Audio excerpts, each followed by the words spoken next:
humans had been put into a dehydrated stasis system by an alien civilization from very, very far away.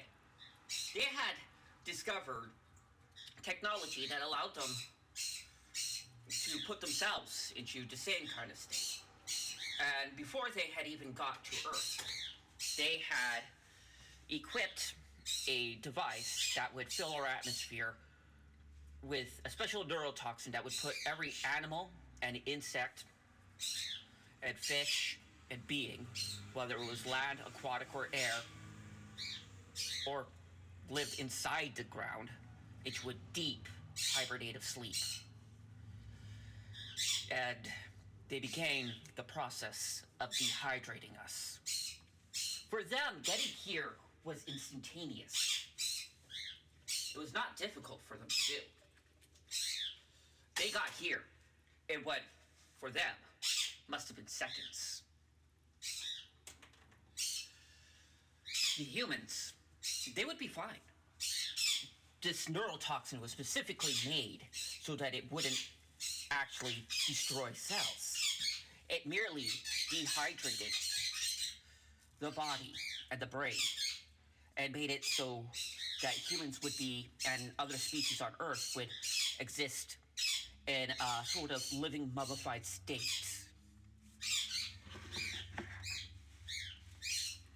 Little is known about how long we've been in hibernation.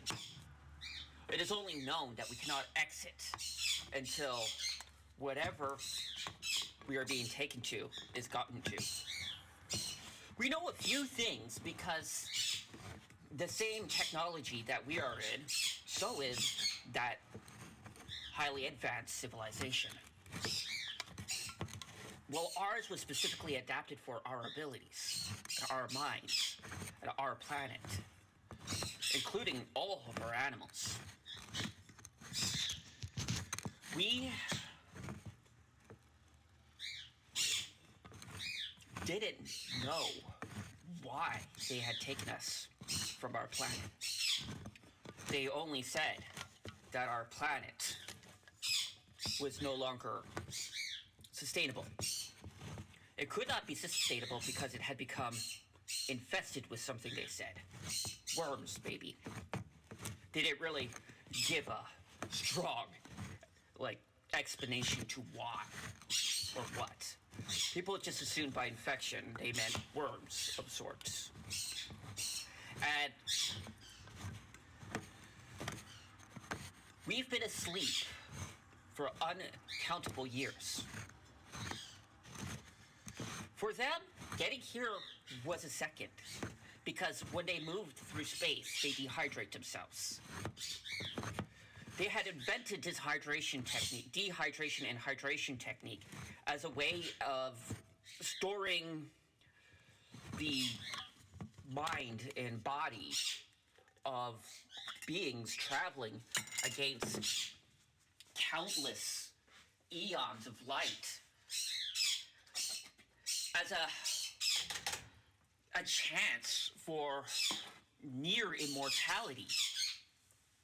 When asked if we would ever be released from this matrix they had designed, they said, when we get to wherever we are going, you will be released. Until then, it's not safe for you out there. Some of us began to have the ability to move around the ship. Perhaps we were being allowed to move around, and not in our own bodies. It was always in a mechanized, sort of formulated body, and it never really looked like the body we always had. And sometimes we were allowed to repair portions of the ship. Certain portions of the ship would rust from radioactive space debris going through the universe, and the AI that would travel the ship because everybody had been placed into very special hibernative states where they were dehydrated and placed in a protective chamber where they were protected, the general dangers of space were not particularly worrisome. You just avoid the black holes, is what the aliens do. And I began moving around the ship. And it's when I began to notice that none of the species that had picked us up were visible. I began asking the ship's computer what happened to the other species. The ship's computer looked at me, as it had the ability to do so, and said, they're in a different section of the ship. It's not that they don't trust you, it's that their containment requires a different set of parameters, if you will, and it's safer for all involved that their parameters are kept separate from your parameters. You have different body types, and therefore the neurotoxins that they use for their bodies are deadly to your body. I felt like this made a lot of sense, and as I was in the robotic form, I knew that my human body was not going to be subjected to whatever danger. So I asked, may I go look at them? The ship's computer said, yeah, be my guest. Go look at these, your saviors. And so they led me to the species chambers, which were definitely a completely different side of the ship. I traveled through several special airlocks that were necessitated to keep the neurotoxins from one area out of the neurotoxins for other areas, because the same neurotoxins that were deadly to us protected them, but the same neurotoxins that protected us were deadly to them. So, after rinsing and a few body shop pickings, I was taken to the corridor, and that's where I noticed most of the other species had, in fact, been moving about in their own robotic bodies. I was greeted quickly. They were friendly enough. He asked me, do I know what happened? I was like, not exactly. I just remember occasionally that I wake up onto this ship. And they laughed and said, that's about how it happened. Unfortunately, the neurotoxin and the dehydration procedure, it kind of causes some high-grade amnesia for what has happened. And I figured that made a lot of sense. Having known a little bit about neurotoxins in my lifetime, I had begun to understand the effects of the things.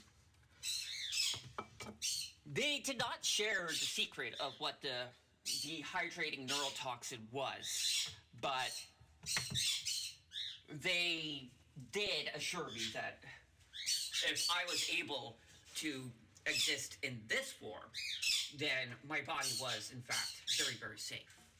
And I felt certain that I could believe them. I asked if my body was still breathing. They said, no, but neither is theirs. I asked them, how is it possible for me to be technically alive if I'm not breathing? Which they noted, well, breathing does not necessitate livingness. But to be certain, they assured me I didn't actually even have a pulse at the moment. My heart wasn't beating. The only thing that was active was my brain. And my brain was not being active via the neurons of my body, but would be replaced into my being when I'm rehydrated. I asked them, what was it that was so dangerous about the planet? And they just looked at me and said, you nuked it. And I looked at them and said, I nuked it? They're like, no. When your species saw us coming, you panicked and you nuked it. You nuked the planet so that all of your resources would be destroyed. We barely got there in time to save your people. We managed to stop 9/10 of the radiation from destroying 1,000% of your civilization, but a great deal of your species had been eradicated by your own hands.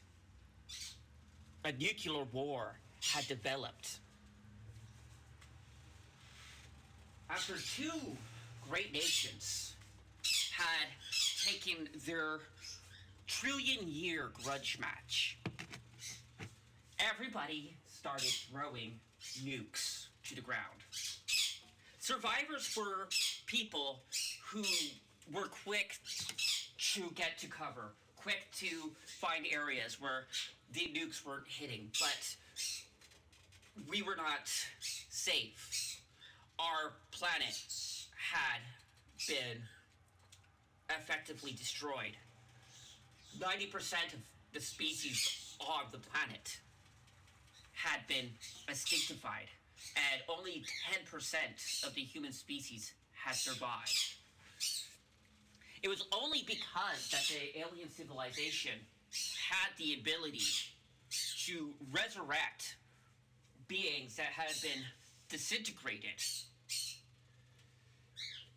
and vaporized from the atomic level that our species on Earth, like all of the species on Earth, had survived. This species that we had just met, the civilization we had been so afraid of, worked so hard to make sure that the human race survived and all of the species on Earth survived. The alien civilization that had greeted us worked very, very hard to make sure that we survived.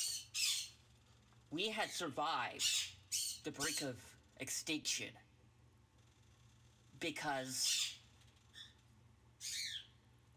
we were rescued from our own stupidity.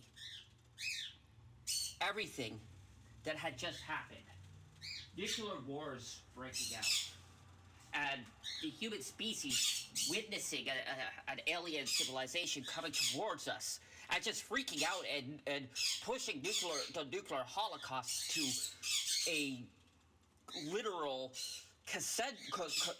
literal as epic as it could go. And they rescued us. The species we had feared had rescued us from our own demise. They had seen us destroy ourselves and rescued us. Not because they had to. They could have just flown right on by and watched us go extinct and laughed as the great filter removed us from our own stupidity. But they didn't. And we were lucky. I asked, is there more than them just out there? More than just us? They noted that there was indeed probably more. Some spoke, some didn't, and some they avoided at great costs.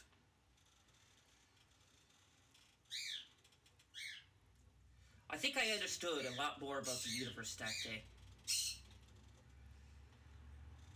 I thank our saviors, and I returned to my side of the ship, our side of the ship, and as I passed through each airlock and rinsed, repeat, I eventually went back to my pod where my body was being kept in dehydration and re-uploaded myself to the Matrix. Sometimes I go out there. Sometimes the ship is in absolute disarray. Hiding in a nebula, recharging in a near a neutron star. But usually everything's somewhere within a reasonable level. So, if you ever wonder, why does everything feel so fake?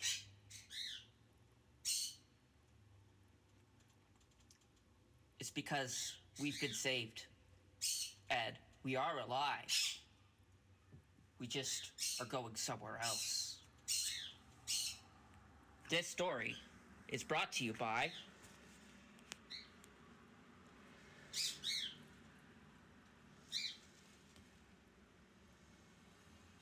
Heartbeats,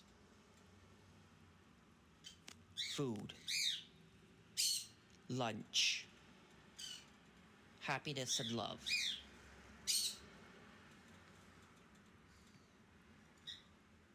And the Great Filter.